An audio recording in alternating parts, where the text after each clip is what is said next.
আরেক প্রতিনিধি সরাসরি ঝিলম করঞ্জাই আমাদের সঙ্গে রয়েছেন। ঝিলম, একদিকে দেখা যাচ্ছে এখনো কিন্তু আগুন জ্বলছে, প্রায় 16 ঘন্টা এখনো আগুন জ্বলছে, অনেকেই নিখোঁজ, যাদের খোঁজ পাওয়া যায়নি তাদের পরিবারের সদস্যরা ক্ষুব্ধ, তোমার সঙ্গে তারা রয়েছেন, কি বলছেন তারা? একদমই তাদের কাছে যাব, তবে তার আগে দেখাবো যে কিছুক্ষণ আগে বলেছিলাম যে দমকলের যে জল দেওয়ার যে ওয়াটার জেট সেটা বন্ধ ছিল, এই মুহূর্তে ওয়াটার জেট কাজ করছে। এবং সন্দীপ যেমনভাবে দেখাচ্ছে, আমার সহকর্মী প্রবীর যে জায়গাটা দেখাচ্ছে ঠিক সেই জায়গায় বাঁদিকে আগুন যে এখনও ধিকি ধিকি জ্বলছে দেখতে পাচ্ছ।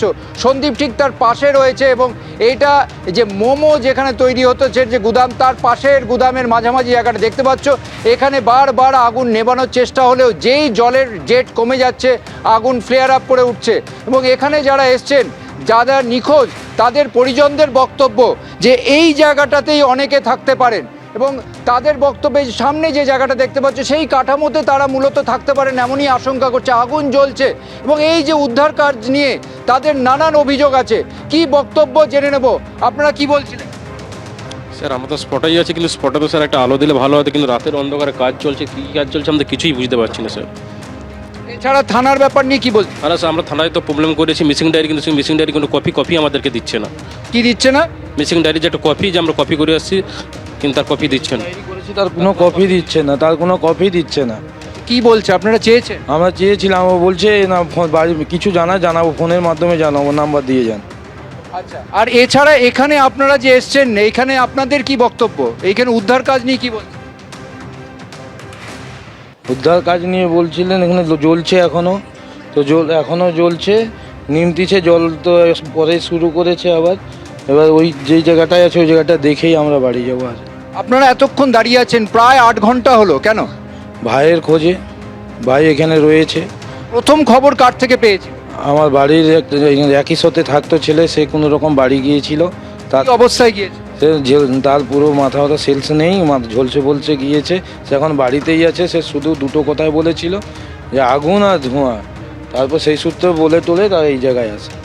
এইখানে দেখতে পাচ্ছ যে উদ্ধার কাজ নিয়ে তাদের যথেষ্ট প্রশ্ন এবং একই সঙ্গে পুলিশের ওপর তাদের প্রশ্ন যে তারা যে মিসিং ডায়েরি, যা মিসিংয়ের যে অভিযোগ জানিয়েছে তার কোনো রিসিট দেয়নি। অন্যদিকে এই আগুন দেখতে পাচ্ছ, ওয়াটার জেট বন্ধ হলেই আগুন বেড়ে আসছে, কিন্তু এই মুহূর্তে ওয়াটার জেট ব্যবহার করা হচ্ছে, কিন্তু আগুন এই যে বিভিন্ন জায়গায় পকেট ফায়ার বলা হচ্ছিল, সেই পকেট ফায়ারের পরিমাণ কিন্তু বেড়ে যাচ্ছে। ফলে স্বাভাবিকভাবে কখন এই আগুন পুরোপুরি নিয়ন্ত্রিত করা যাবে তা নিয়ে প্রশ্ন জাগছে। এবং এই আগুন পুরোপুরি নিয়ন্ত্রিত হলেই তবে যাদেরকে মিসিং বলা হচ্ছে তাদের দেহ উদ্ধার বা তাদের কারোর কোনো উপস্থিতি সেইগুলো খুঁজে বের করা সম্ভব হবে। ফলে যারা পরিজনরা অপেক্ষা করছেন, প্রত্যেকে এখানে যারা এসছেন তারা এসছেন তমলুক থানা এলাকা থেকে। এবং আরও একজন রয়েছেন আমার সঙ্গে কথা বলবো। আপনি কার জন্য অপেক্ষা করছেন? আমি আমার দাদা গুরুপদ সাউ।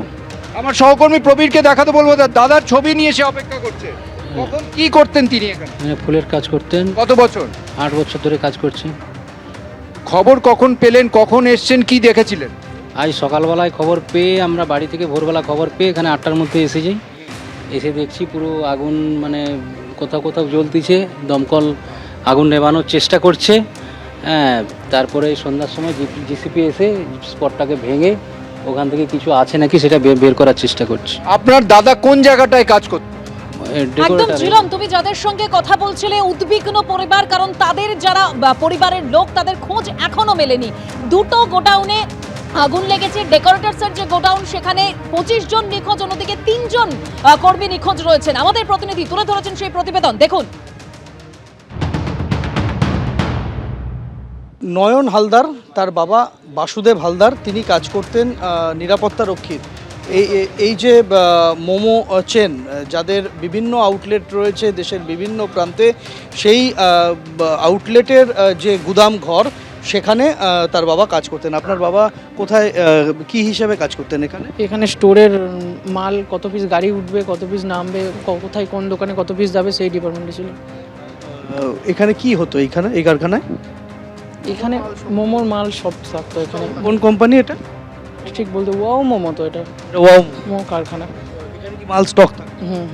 তা আপনার বাবা ডিউটিতে কখন এসেছিল? বাবা 7টার সময়, 10টা থেকে ডিউটি এরকম, মানে নাইট ডিউটি? বাড়ি থেকে বার হয়েছে। Night duty. হুম। তারপর বাবার সাথে কথা হয়েছিল আর রাতে? বাবার সাথে আর কথা হয়নি।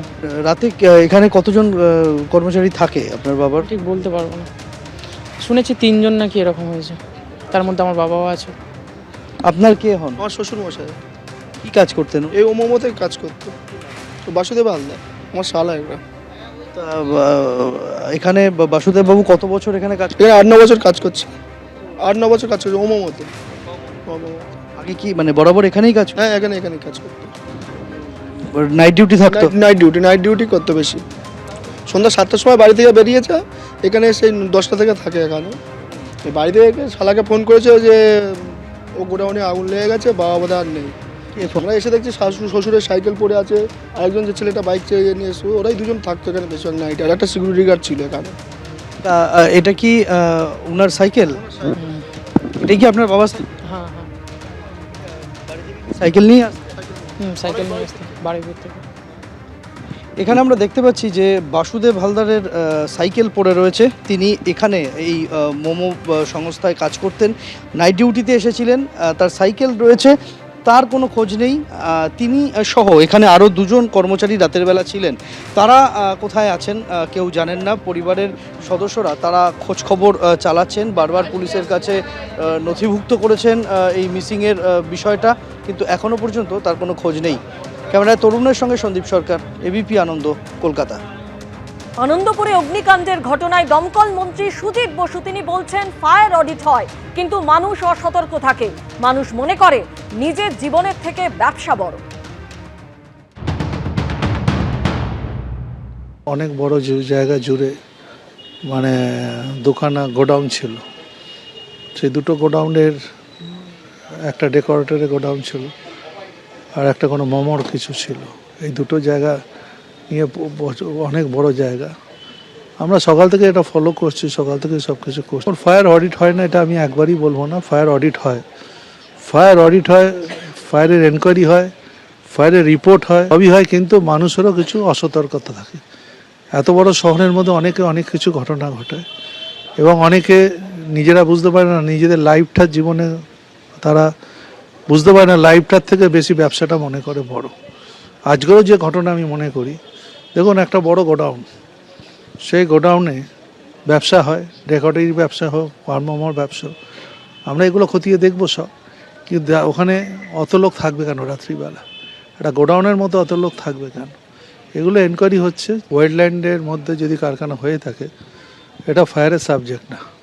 ফায়ারের সাবজেক্ট হচ্ছে আগুন যেখানে লাগছে সেখানে আগুন নেভানোর কাজ আমাদের। ওয়েটল্যান্ডের জন্য যদি কোনো কারখানা হয়ে থাকে, ওখানে যারা দেখার দায়িত্ব আছে সেটা তারা দেখবে। যদি এমনি ধরনের ঘটনা কিছু হয়ে থাকে, সেটা আইনগত যা ব্যবস্থা আছে সেটা নেওয়া। এবিপি আনন্দ, এগিয়ে থাকে, এগিয়ে রাখে।